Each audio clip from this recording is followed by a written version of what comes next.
Hey there, it's Ashley from WTI. I am absolutely loving my new chapstick. This is the ChapStick Total Hydration. It is a moisture and it has a tint to it. I absolutely love their line of tints, and the one I have is Merlot.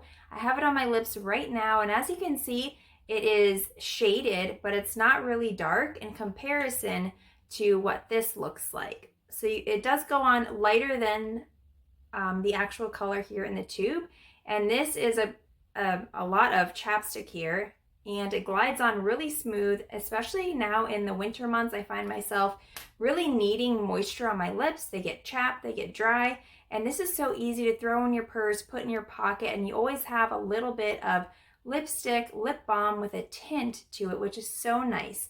So I would highly recommend this. I can't wait to get more colors, but that's just my point of view.